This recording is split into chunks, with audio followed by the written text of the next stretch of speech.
Awesome. You getting a call? Inappropriate time to get a phone call.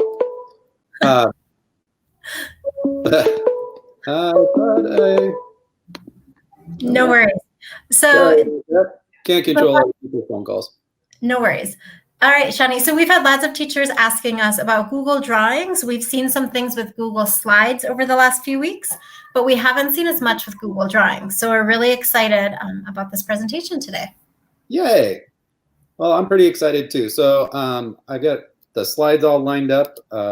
Here's the link here, and I believe I typed it correctly this time, Dom. Okay, I'll go ahead and put that in the chat for everyone.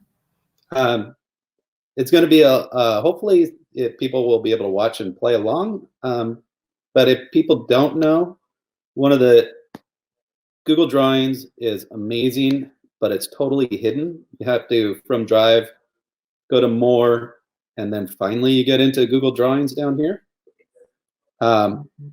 You might have it in the waffle, and like George was saying, you can get to all the Google products by just typing drawings.google.com. will also take you. There's a bunch of ways to get to anywhere.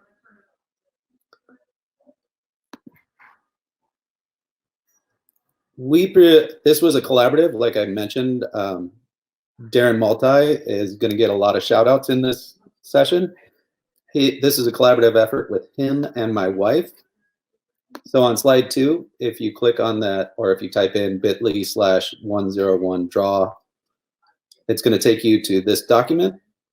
And what it is it's a Google drawing with a bunch of instructions, and it's kind of a self-paced way to learn how to do a lot of really cool things in drawings. So once this loads up, well, let's just start with something that's right here. So insert a text box like this one, change the color of the interior of this box, and increase the line thickness to 8. So if we look at it, we've got a text box. And so we can insert a text box here.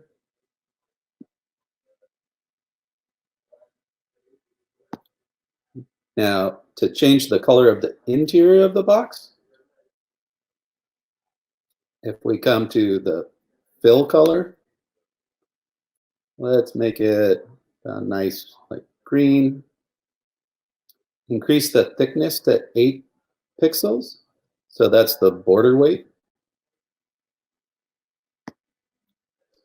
Change the font to something more interesting than the default Arial. So let's try that.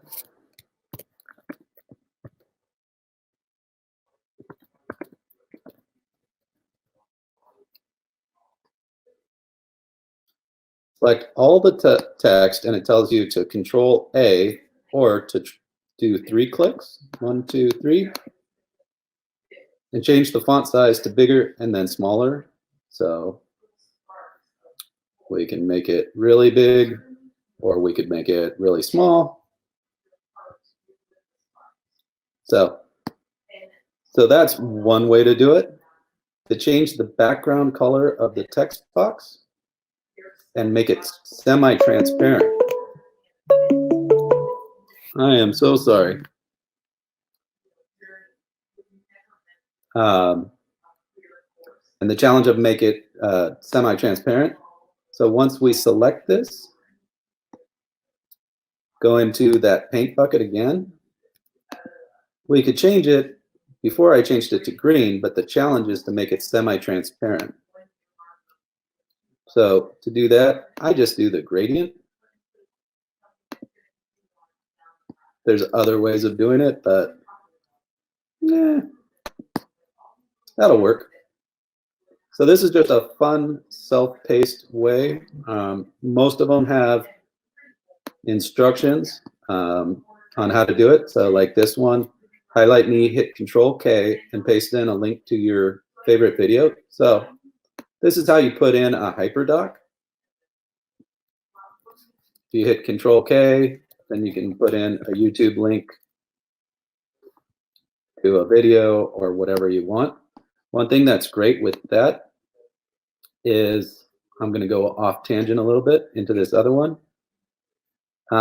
If you're familiar with ThingLink, the service that lets you make interactive posters, I'm just going to get a picture here real quick using that linking tool. So I just added an image of my dog here, and I'm going to add a shape. Because if we're learning about animals, I can take this shape and put it right over my dog's nose, and that fill color is going to be transparent. I'm even going to make the line transparent, so it's just kind of an empty thing. And then if I do a quick search for dog nose information,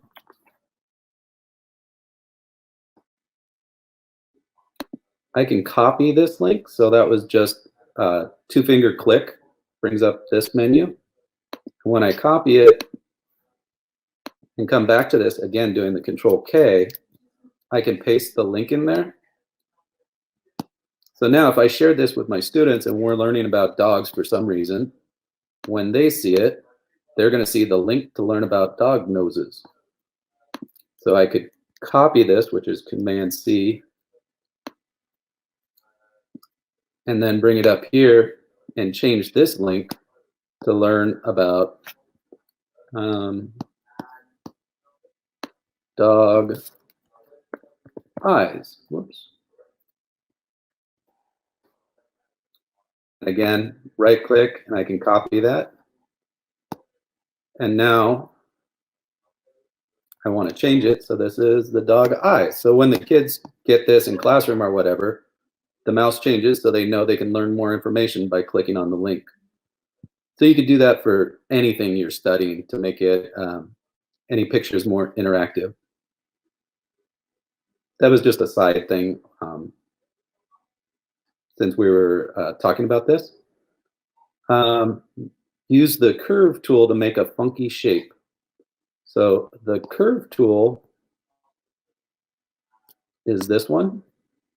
We can do a line, an arrow, an elbow connector, a curve connector, curve, polyline, or scribble.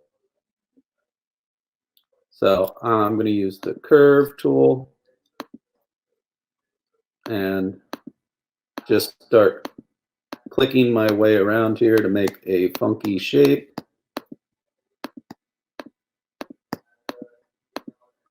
And then when I'm done, just press the Enter key. Whoops. And I want to get back to my pointer. Ah, that went bad. But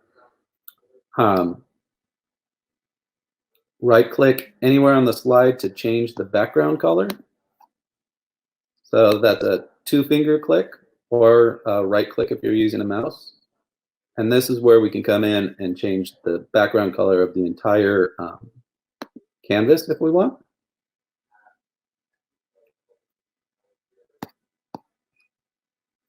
I might as well do it while we're here. The cropping Ryan Gosling into a heart shape. This is something that a lot of people don't notice, but if you double click on an image, you get this black outline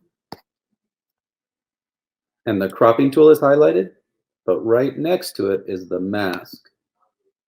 So we can choose shapes here. And since Ryan Gosling is so adorable, I'm going to choose the heart shape. And then when I press the return key, he loses some of his forehead, but you get the idea.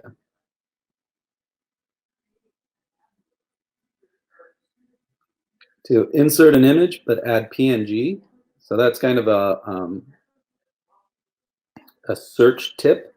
So if I go to images.google.com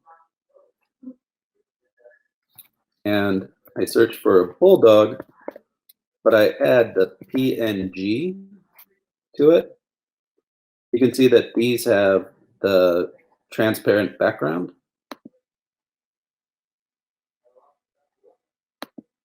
So now I'm just going to save the image real quick. And then when I go back here,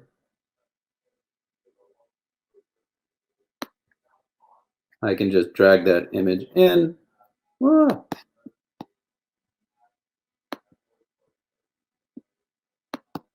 And didn't check my defaults, and it didn't save it as a PNG.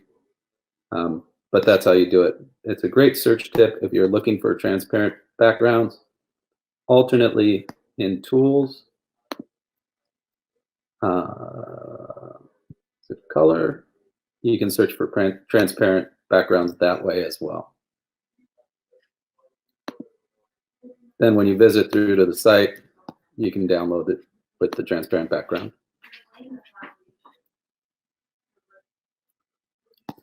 Reordering is really handy in drawings. Right now, this blue circle is on top, but by selecting it, I can come up to the Arrange tool, order, and send it back. So now this one is on top, but this one is on the bottom. So we need to get that yellow one that's highlighted.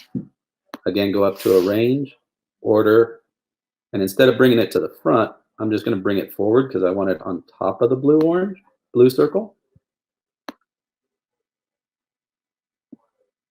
And so we can do that.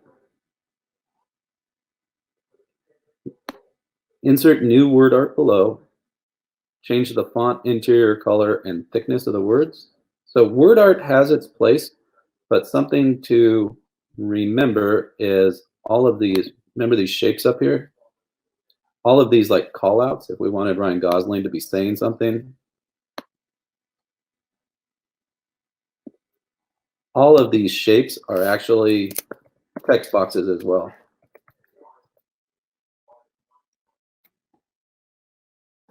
But word art is pretty handy. So to find word art is from the Insert menu.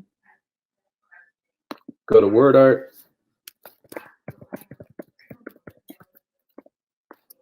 And press enter.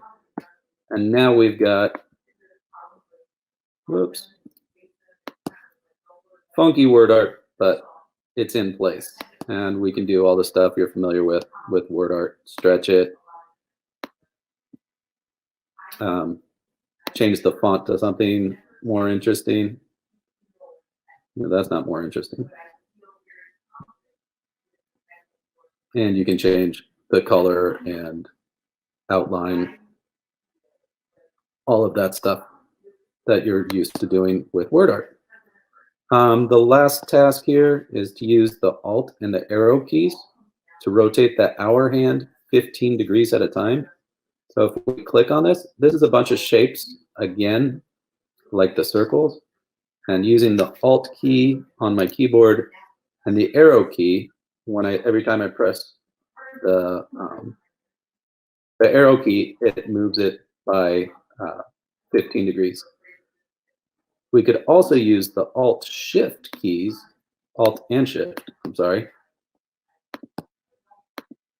to move it just 1 degree at a time. So holding down Alt and Shift, I can click on the arrow on my keyboard and move this a little bit at a time. So I love this activity. It's pretty self-guided. It's also something that if people wanted to make a copy of it and modify it, it's a great introduction for students or other teachers to learn about Google Drawings. So that was a brief introduction. Some ideas for how you can use Google Drawings is for mind maps, for drag and drop activities. It's great for students to be building graphic organizers. So here's an activity that's just a fill in the blank. And this is basically a screen capture of a document or quiz kind of thing. And by having these off to the side, students can drag them onto the right place. So I'm going to take a screenshot real quick so you can see what this looks like. and go back to my practice drawing here. When I put my screenshot, so I have a question here. And what we can do, ooh,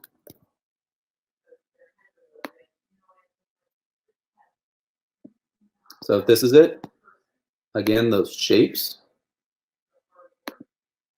and I can just draw the shape over here, change the fill color to whatever I want, and then just by double clicking, I can start adding my word bank here. If I keep doing this with different words to fill in the activity, share this drawing with my students, and they will click on it, whoops, and drag it to where it belongs in the correct place on the document. There we go. So using this extra space on the side is super handy. Again, that was just creating a shape. And then double click on the shape, add your text. If I'm doing something like this, what I tend to do is select the whole shape. You know, when you get the cross 4 arrows, now I can just do Control-C and Control-V to duplicate it, and then double click and add my next word. You could do that. Then, if you wanted, you could mix them all up and have them in different places and have the kids have an interactive drawing or fill in the blank activity. You could do the same for interactive images. Talked about that a little bit before, of using drawings like a thing link, where each one of these items is clickable. And how to do that, again, was creating a shape. You highlight the word you're interested in, change the border to transparent, the fill to transparent, and then we can click on it to make it a link to, there we go, garbage.com, why not? And apply it there. And now when you share it with your students, they have an interactive image. Making infographics. One really fun idea I've had is, or not I had, but I learned of, was somebody was taking, teachers tend to have the same really old posters hanging out for the last like 15 years. Students can use Google Drawings to recreate and modernize that poster. So here's a digital citizenship kind of poster, using it as an infographic where they can pull in these images just by doing a search real quick and say, so in this case, each person, whatever stands for however many units of measure. In order to get this screen in your drawing,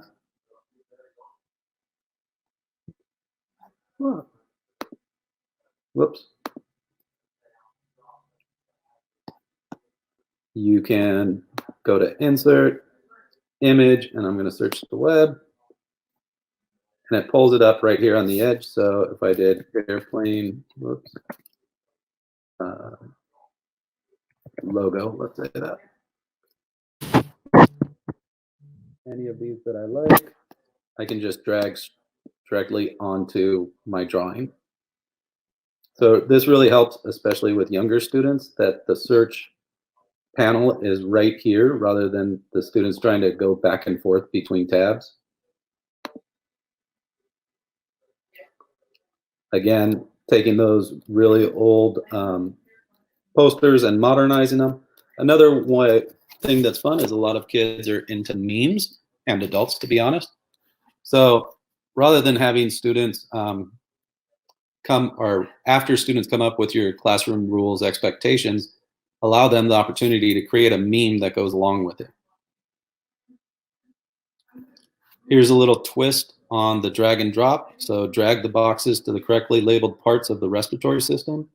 So this teacher just got this image, cropped out the answers, and then put them back in over here as those boxes that the students can drag to label the correct parts.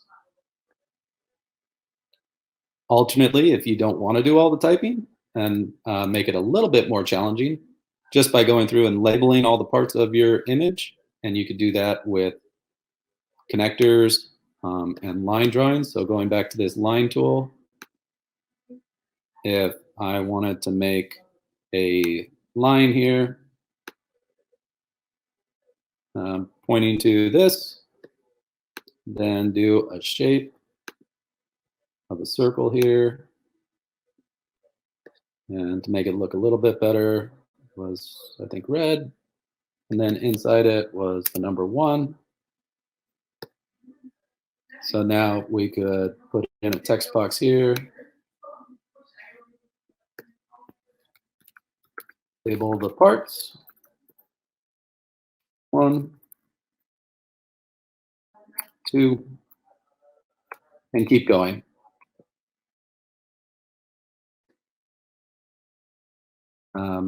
Works across disciplines, however you want to have the students identifying those parts. It's a great tool that you can share in Google Classroom as each student gets their own copy. You can download your drawings as a PNG, that's with the transparent background, or as a PDF or a JPEG or an SVG if you really wanted to. But most people would either be using one of these two. Want more templates? Yes, should. Oh no. That's creating it. So you're drawing the picture. There we go. So there are a bunch of resources in this slide deck and some ideas. These are all Darren Maltais put effort into making these and shared them. There's a link in here to all of his resources.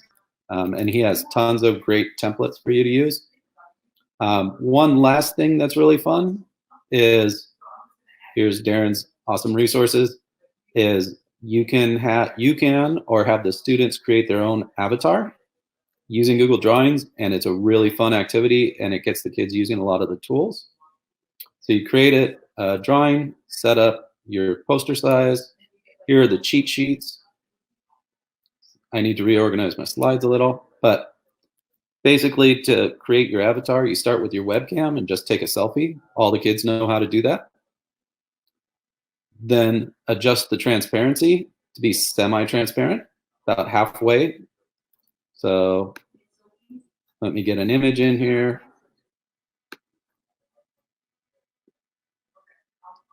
And if I go to format options, under adjustments, I can make it semi-transparent. So you can still see the image, but it's not totally clear. Then we're going to use the polyline. And in this case, I changed it from black to gray because my hair is more gray than black nowadays. And just start tracing out the parts around your image. So if I were doing this with my dog, I'm going to use the polyline. And there's his little nose. I'm doing this really quickly, but now I can change that fill color. Boom. And then again, go back to, I still have the polyline going. Whoops. So his little white muzzle here. And the more often you click, the better your shape is going to be. And I clicked out of it by mistake, so I have to start over. It's easier to do on a larger, when the image is larger. But the trick is you do have to do it all in one shot. So for the polyline to work, you've got to go all the way around and close the shape by clicking back at the beginning. And now we can change that to, that's kind of a whitish, and a range, and I'm going to send that backwards so that his nose is in front. We'd keep going like this until you get everything shaped up, and then you can go in and just drag the image out, and you'll be left with your avatar here. And what that looks like is like this. It's not perfect. I did this kind of quickly and on the fly, but kids love doing it to make their avatars, make their own custom avatars. And then the last thing, because this was pretty quick, is just a bunch of how-to slides. So it's the layout of everything in Google Drawings, creating, ordering and grouping, lines and arrows, what it looks like, how to upload, search for images, more detailed cropping instructions, masking, blah, blah, blah, just a bunch of extra resources to help people. Are you around, Dominique? Yes, I'm here. We do still have a few minutes, Shani. Sorry about that. No, that's okay. We have another like 10 minutes. If there's anything else you want to show, or if we want to play with one of the tools or something. Yeah. So one of the things, let me go back to sharing my screen. Sorry about that. No, that's okay. And Lula's going to join us in a few minutes as well. But if there's anything else that you think would be kind of fun. Well, one thing that I kind of talked about, but didn't really get into, that I really like doing is, especially with this time of distance learning, is creating interactive stuff for kids here. So I can't stand the blank transparent background. So I just right clicked, and I'm going to make the background kind of gray here. Going up to the shapes, I can ask students a question. So let me change that font, kind of bugs me too. But you can ask students sorting type questions, or all kinds of things just by posting the question here. So like, show me all the rectangles. So if we're doing something like that, studying our math shapes, now we could simply go in here and again, choosing the shapes, and we could change all the sizes. So there's a rectangle, and I'm going to make it orange. Throw in a circle here and make that red. And just kind of keep going through this with different shapes. So do a triangle. So anyways, if the kids are doing, we want to do something more interactive with them, you can do this, again, share it out to Google Classroom, and the kids just drag it into the box. You could also do something similar. So if we bring this back down here, putting the instructions up here,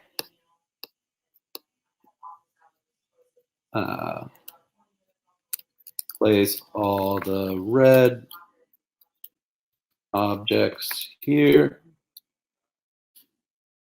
and then I'm just going to select that and duplicate it and drag it over here and change the text a little bit. So this is going to be all the, let's say, orange objects. If you really wanted to get crazy, we could do a shape here in the middle, just to make sure the students know that you're dividing it. And again, we can pull these off to the side and let the students do that kind of sorting activity. In looking at images, so one thing from my work with young kids is there's a lot of manipulatives out there for students to learn how to use, say, money.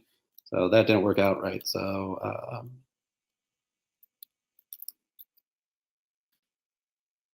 you look for any monetary amounts you'd like. So here in the US, we use nickels once in a while. What's great with this is now we can get into math problems. So if I had this off to the side, and I'm just doing Control D, which is going to duplicate them. And now if we change it this way, I can change the instructions to be show me 37 cents. And I could provide them with other options, but they can just drag and drop these over here, as many as they want, to start creating their answer if students are learning about money. I personally really like the idea of virtual manipulatives. And there's a lot of ways you can do most of this stuff in slides as well. But I think drawings offers a little bit more flexibility. And yeah.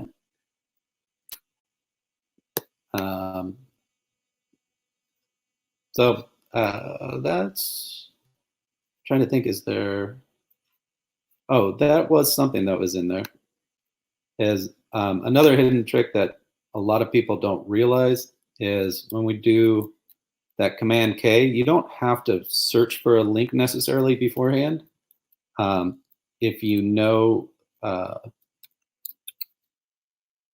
if we were studying science, I can just type in like nasa.gov and Google will do the search for me and say, oh, is this the link you're looking for? And I can select it and apply it. So now when I share this to the students, it will take them to that website.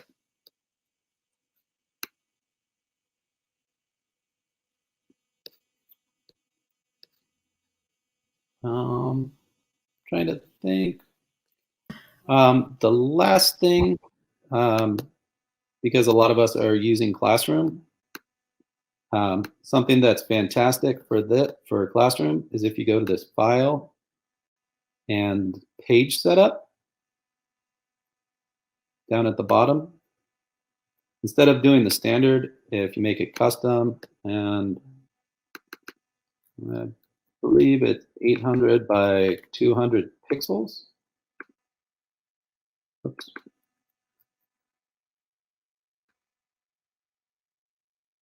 It changes the canvas, but excuse me, 800 by 200 is the header size for your Google Classroom. And one of my favorite things is, now that I've got this, if I insert some word art,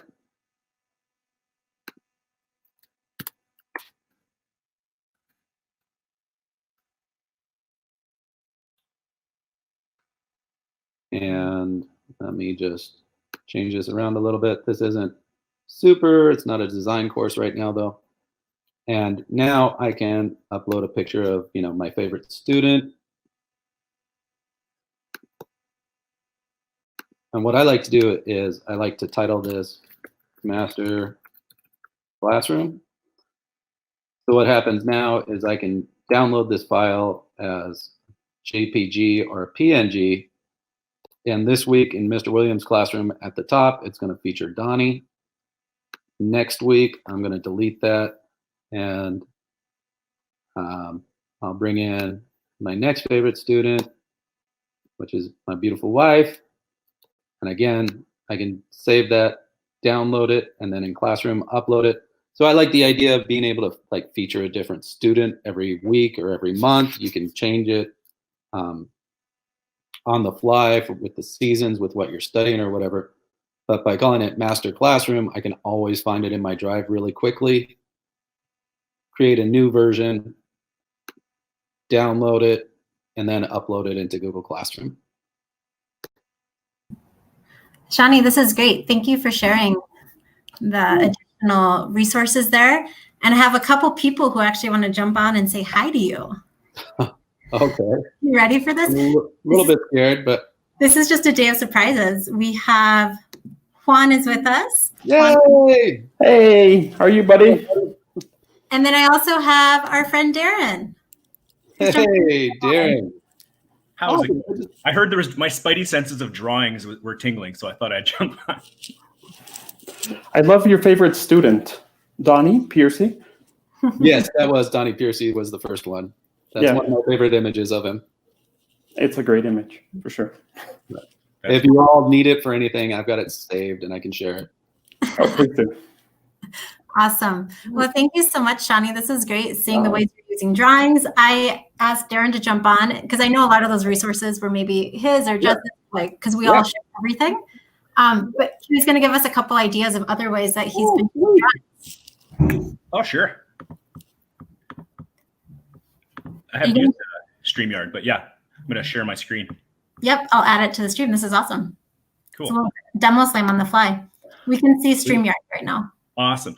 So, I mean, I have so many uses for drawings that we've done things like comic books. I've used it for a background for like a broadcast where we use these backgrounds and use those in another tool like a Do Ink where we're doing a green screen tool. I've done things in drawings like this is a Canadian artist, Ted Harrison, where we do these awesome Ted Harrison art things. I've done magazine covers where the students put themselves on a magazine. Like I have hundreds and hundreds of templates just with all these kind of things. Wanted posters, more art, math manipulatives. I have an entire folder of magazine covers, math manipulatives. We always do these cool stickers as well that I do in drawings where the students just trace, like Shani was showing, they trace a simple shape, turn that into a sticker, and I actually print those out and give them to students. And I found a button maker in storage at my office, and I actually have been making buttons with, well, not anymore, but again, when we're back like face to face, I will do the same thing. So I use drawings for a lot of different things. Really, as simple as just changing the shape, putting a border on it, and you have an instant National Geographic magazine. So it's just so versatile and so easy to use a lot of these in just really easy ways. Yeah. And the postcard idea, I've used the postcards, like that's one of my favorite ideas is just to put students on a postcard. Oh. Do you want it back over? I'll add it back. There it is. Yeah. Sorry, I'll stop flipping between tabs. But I have a slide here that I just want to show where I've used drawings and slides for things like these postcards, like a postcard from the past. And then I use this tool called Remove BG, and we put the students on the postcard itself. And so I've used trading cards. I've done Instagram posts and Facebook posts as historical figures. You could be Justin Trudeau, and you could be like, you know, tweeting and talking to people about speaking moistly. I've done all kinds of fun things. Hockey cards. Hockey's a game we play in Canada. Magazine covers. And I have a whole folder of just entire magazines, how to do a magazine from scratch on slides and drawings. So yeah, I use it a lot. I will stop sharing.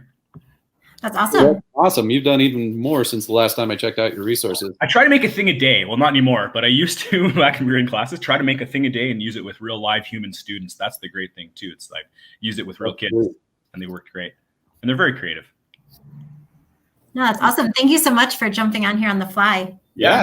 I'm about to get on my nerd mill. I don't know if you guys have this. I have a treadmill where I put a shelf and I put my computer on it and I walk at like 3 miles an hour and take away. So that's what I'm about to do. That is awesome. Well, and we're going to keep going with webinars. We have webinars all morning here. So thank you so much, both Shani and Darren and Juan for jumping on and saying hi. Thank you. Shani, congratulations. I'm so excited for you. So great. Yeah. Juan, hear the news? Oh, yeah. Oh, a bundle of joy. Yeah, I heard. What's your next Thanks topic? for bringing us all together, Tom. Yeah, this is fun. This is like a virtual party here. He's glowing. Look at him. He is growing. Our next topic is Share to Google Classroom with Lula. So I'm going to go ahead and invite Lula back on. But thank you, everybody, for collaborating today. This is awesome. Thank you all. Thank you. Good seeing you guys again. Thank you. Bye-bye. See you guys. All right, Lula. Hola, Dom. Hola, ¿cómo estás? Perdón, Juan, no quería quitarte. De hecho, me iba a desconectar, no te preocupes. Hola, Lula, pero primero le digo hola, Lula. Ok, perdón, estaba desquitando a todos y sin querer a ti también. Sí, Pero gracias por estar con nosotros, Juan. No, gracias a ustedes y pues seguimos aprendiendo. El cole sigue. Así. Bye. Bye. Ok, Lula, ¿cómo estás? En mi mundo feliz, yo creo, con todo lo que compartieron ahorita los dos. O sea, ese es mi máximo. Sí, no, la verdad, mi cabeza está así, como me encanta estar moderando esas sesiones porque sigo aprendiendo. Tras vez mis Rocketbooks ya están súper llenos de mis apuntes. Yo debo hacer eso también en una sesión o algo así. Sí, padrísimo. Me encanta ver todo eso, toda la creatividad. a su máximo esplendor. Así es.